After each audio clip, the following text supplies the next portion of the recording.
Hey everyone, welcome back to my channel. And I was scared of this day because this is the day where I get to finally say, where I get to actually do the things that I'm supposed to do.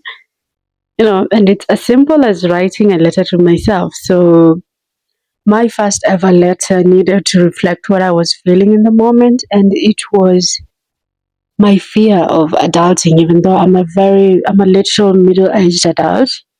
Yeah, I don't like it either, but I guess we'll make it work. But here is something that I wrote called What Happens When You're Scared of Getting Older. So, adulthood is a scam because it features a reflection of the people we ought to outgrow. The truth is, you don't have much to look forward to when you have nothing to look back at. Younger me had beautiful dreams. Teenage me thought about these dreams more and more, and they became vivid. My past self spent more time thinking about my future rather than working towards that. Yet, future me is waiting to live in a future designed by my younger self.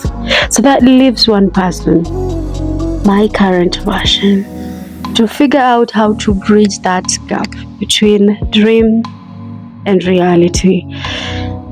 And two things are certain for sure, that I need to heal my younger self to protect my future self. Which leaves the question, what is it that I truly need to look at?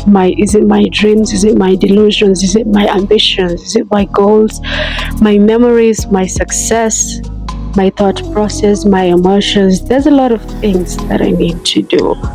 And I need to figure all that out without ever losing myself in the process. So I'll try, I guess. And the thing is, it's scary.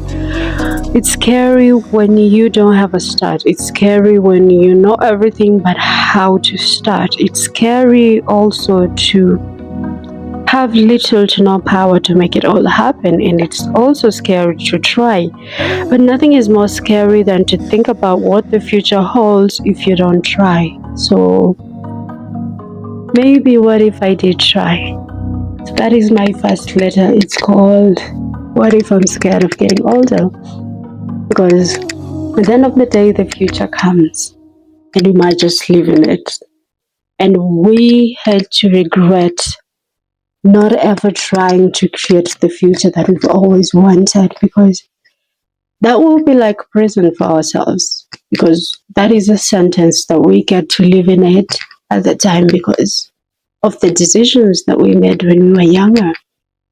So you have to take that step, but you also have to be kind and patient with yourself, because when you don't, you might never get to actually live in that future. So welcome.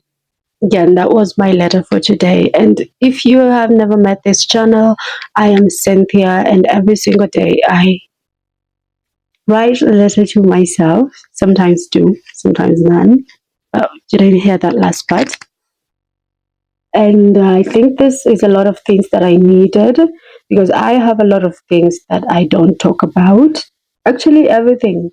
And sometimes you don't know how much it affects you until you let it go. So this is it. So this was my first letter, and I cannot wait for you to see my next one. Bye until next time.